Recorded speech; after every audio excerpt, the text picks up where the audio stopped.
So welcome back. So we have completed up to the step 28. We have added our operating system. Now let's move on to the next step where we need to add one application, that is Office 2021. Okay, so that we can deploy the Office application through our Windows 11 OS. So next step is we need to map our Office 2021 application ISO first on MDT server so that we can copy the source files. So going back to my MDT server, I have already mapped my ISO. So you can see over here Office 2021 ISO is already mapped. Okay, so let's move on to the next step. So next step is we need to open the deployment workbench and then right click on applications, new application, and application with source files, and next. So just below the operating system there is an above the operating system there is an option called application. So I will right click it and I will say new application. That's it. And first option I need to select application with source files. So next. So next is we need to provide some basic information about our application which we are importing. So provide the basic application information as shown in sideline figure and click next. So I'm just entering the basic information. Publisher will be MS, application name will be Office 2021, version is optional but still I will give option, and language is English. So this is done, and now we will say next. So next is we need to provide the source directory as E drive as usual because we need to import the whole E drive content, and click next. So I will say E drive and I will say just next.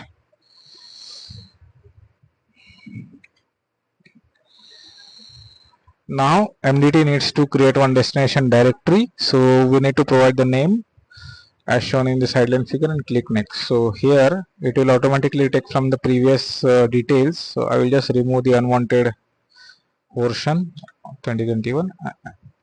So the directory name will be MS Office 2021, which is appropriate. I will say next.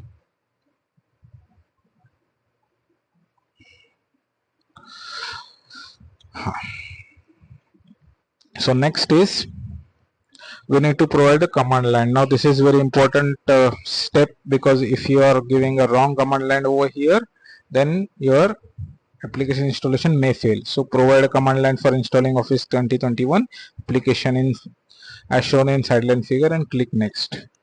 So I will just take a note carefully what is the command line over here, and then I will put the same command line in the application. Okay.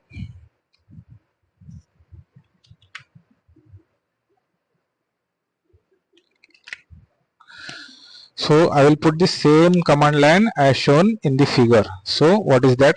Dot and then / setup.exe. So dot / setup.exe space, coming back to my PPT, then / configure,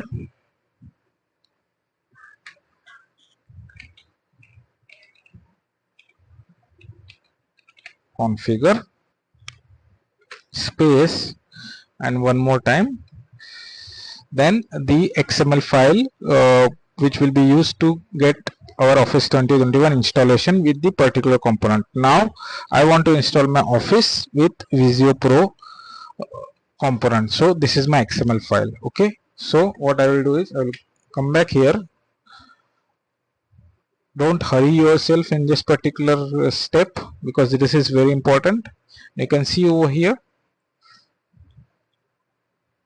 there are different XMLs. So if I am selecting this Pro plus XML, it will only install my Office component. If I am selecting Pro plus Visio Pro, it will install my Pro plus Office plus Visio Pro. Then standard Office version, then standard plus Visio, and Word, Excel, PowerPoint. So whichever XML I want to use, I will choose that. So what I will do is, I will just select this one. Which one? Pro plus Visio Pro project. Sorry. Yeah, Pro plus Visio Pro project Pro XML. Okay, so it will install my Pro, means Office Pro version plus Visio plus project Pro XML. Okay.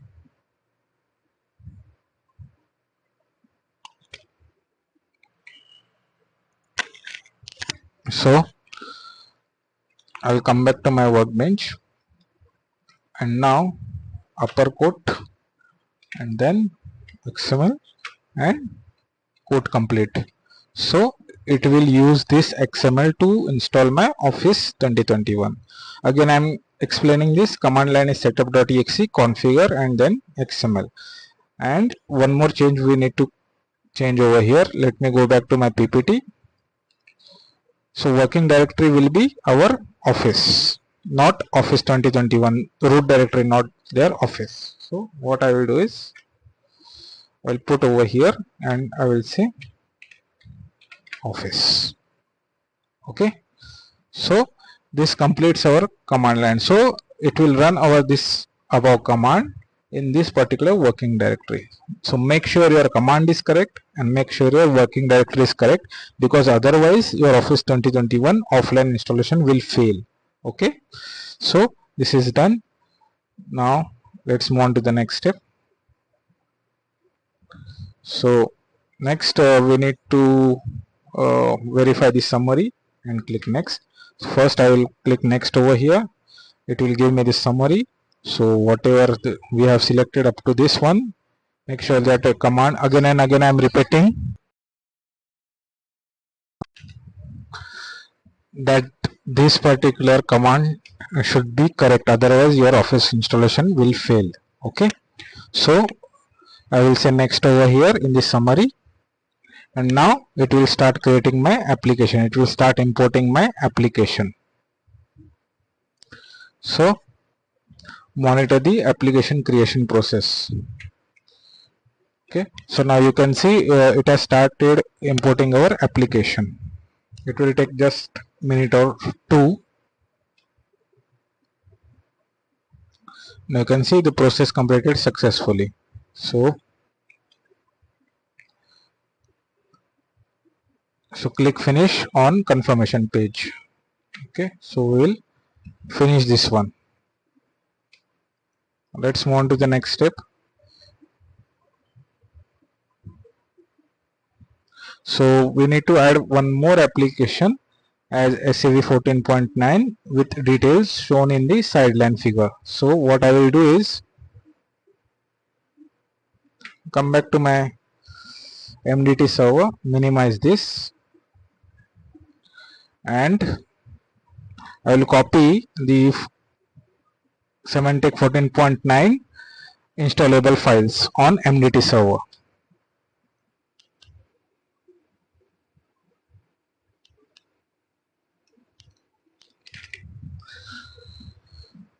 So I have copied this 14.3 RU9 installable files on my MDT server. So what I will do is go back to my workbench, right click application, new application, application with source files, same option. So I will just put the basic information, Symantec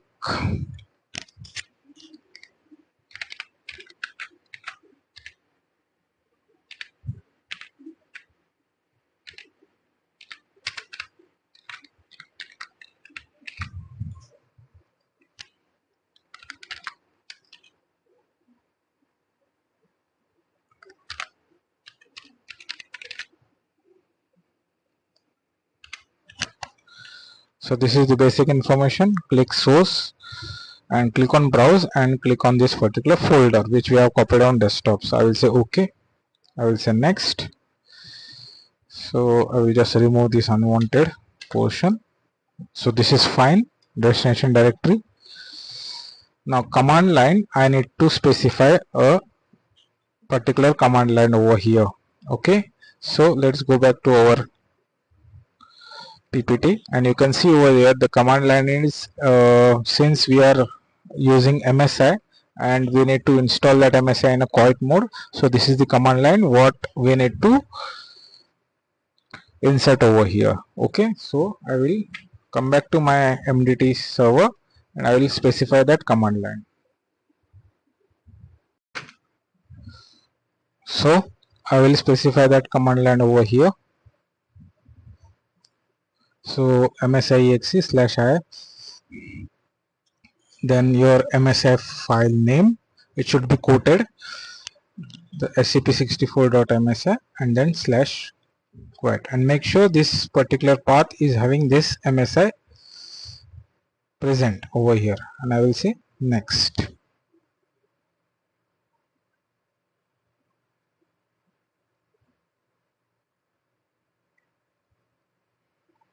Summary will be all the options it is showing. I will say next, and now it will import my SAP also.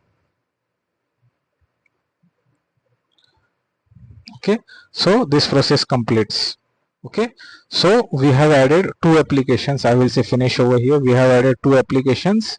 One is our Office 2021 and second one is our Symantec antivirus 14.3 RU9.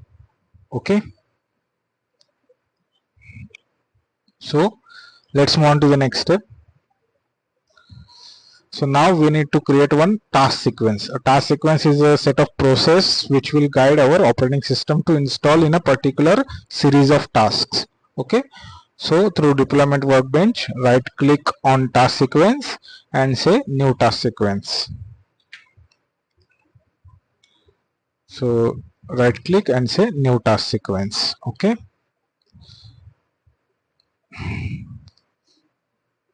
next is enter the task sequence information as shown in sideline figure and click next. So I will say you can give any particular name, that's not a problem. We'll never deploy, and same thing I can copy it over here, that's not a problem.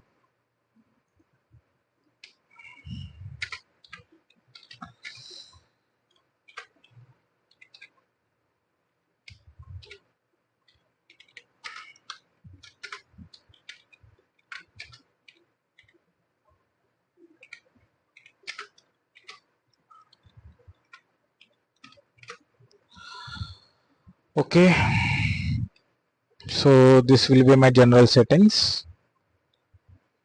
Let's move on to the next step. So in the next step we need to select the standard client task sequence and click next. So I will say next first over here, standard client task sequence, next.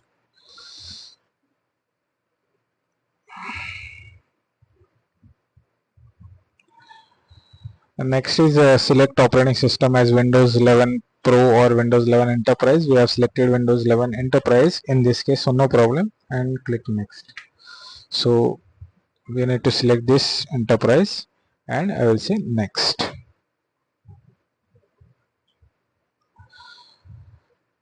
Next, it will ask you for the product key. So if you are having a preferable OS product key, you can enter it over here, otherwise you can specify that do not specify the product key at this time. So that's fine. I will say next.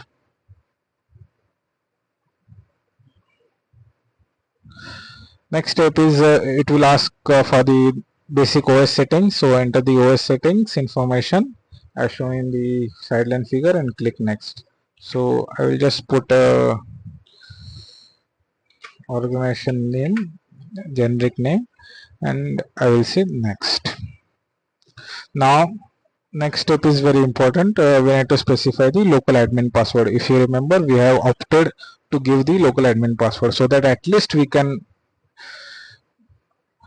log in with the local admin password if any case anything goes wrong. So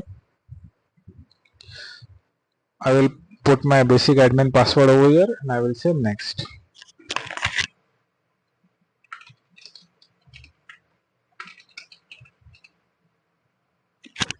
Okay, so next. So next it will give you the summary for the whole task sequence, whatever options we have selected, and we need to just verify task sequence ID, task sequence name, then task sequence comments, then upgrade, no, it's a clean install. The template is normal standard client template, operating system Windows 11 Enterprise, and then Windows users and OS settings, and your admin password, and I will say next. So now it has created our basic task sequence, and on confirmation we need to click on finish.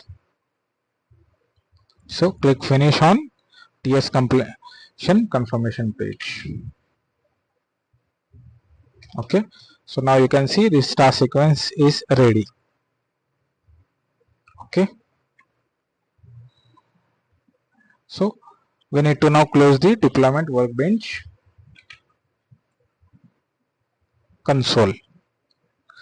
So this is a basic operating system deployment wizard or task sequence we have created with three main components. Which are these three components? One is your Windows 11 Enterprise operating system Vim file import, then couple of applications like Office 2021 and Semantic Antivirus. Okay, so we have created this particular task sequence with three major components. In the next part, we will see how to deploy it through your PXE booting on a clean virtual machine which will not have any operating system.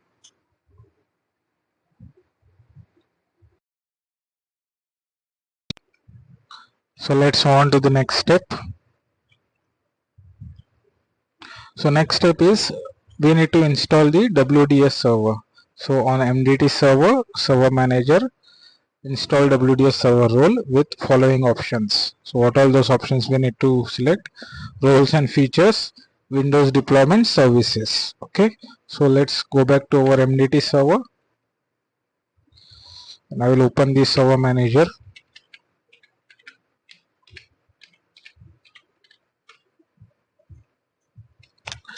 And through server manager, add roles and features. Next, make sure that it is showing the correct FQDN and correct IP. Next,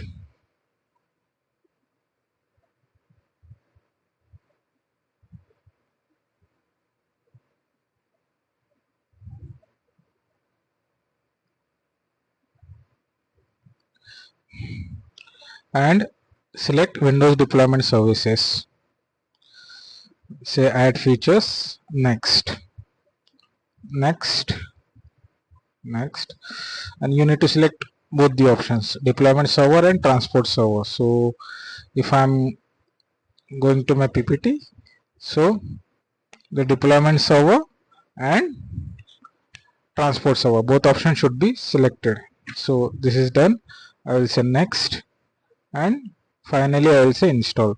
So it will install my basic roles and features for Windows deployment services.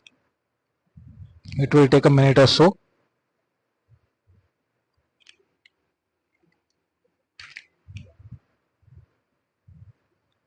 So now installation is succeeded. I will close this and let's restart it once before we can continue with the next step.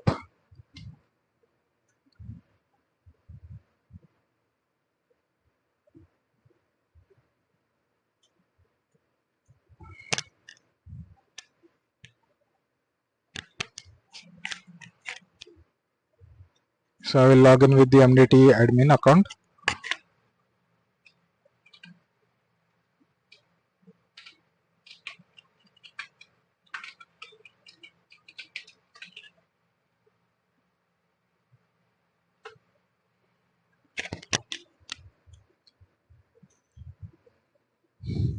Okay, so let's move on to the next step. So this we have already done, right? We have already installed the WDS. So next step is through MDT server manager, open WDS console. So we need to configure our WDS now. Now WDS installation is one step and configuration is another step. So I'll click on tools and I will say Windows Deployment Services. Okay, so this is still not configured, so we'll configure it now.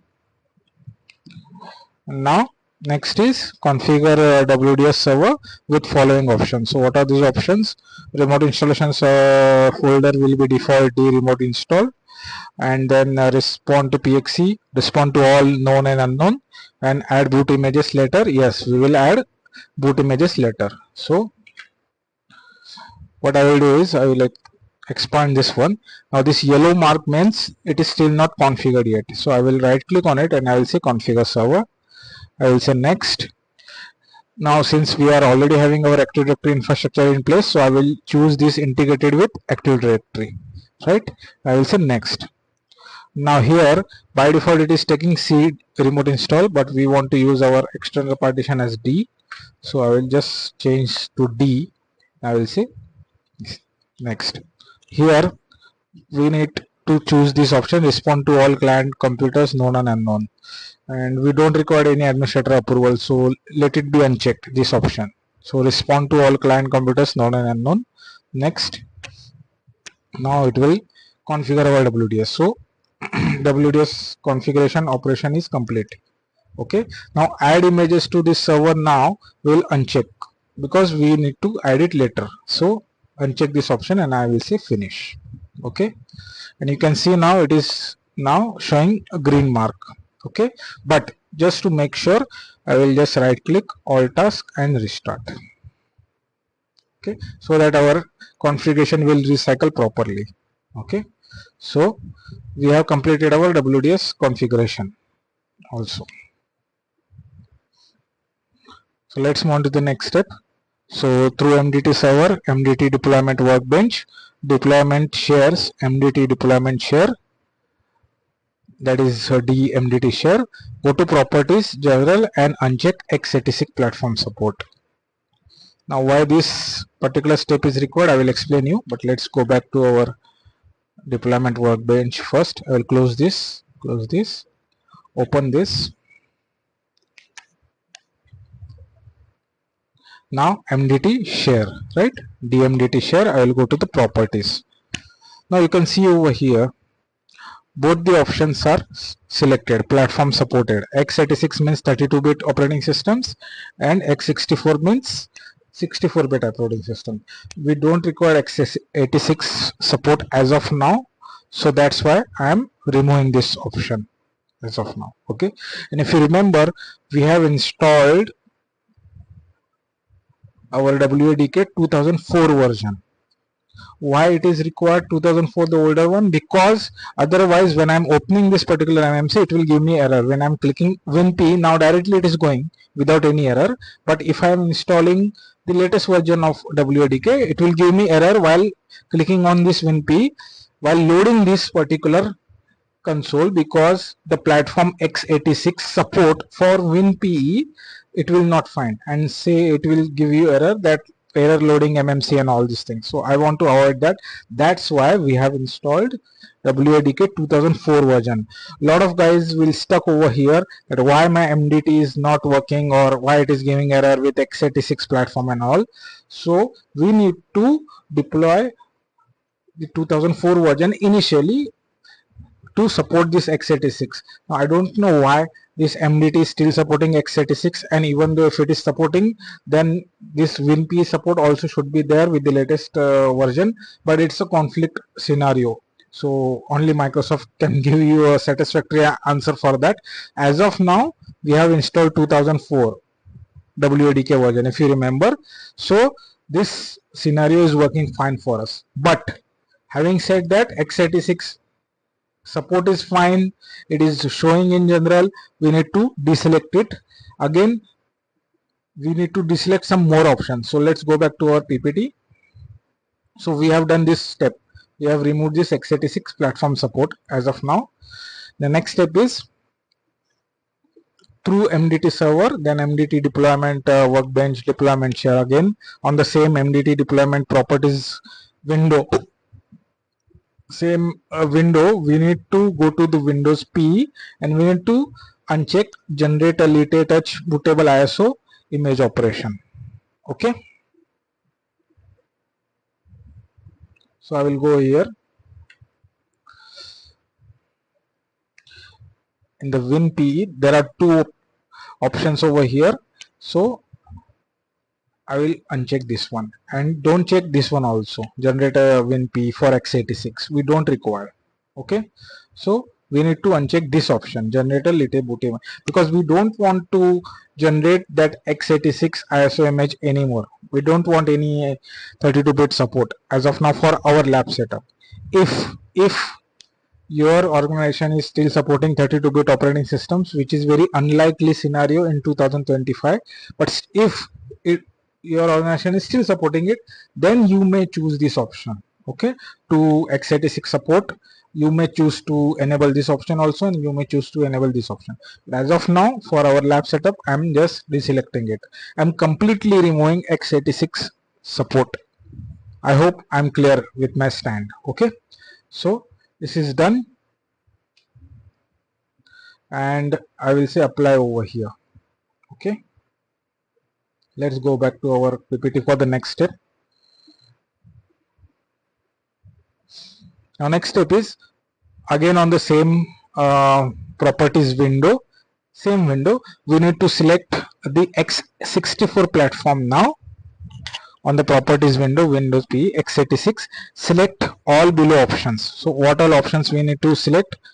Generate a late touch bootable ISO image, and then generate a generic Windows P file.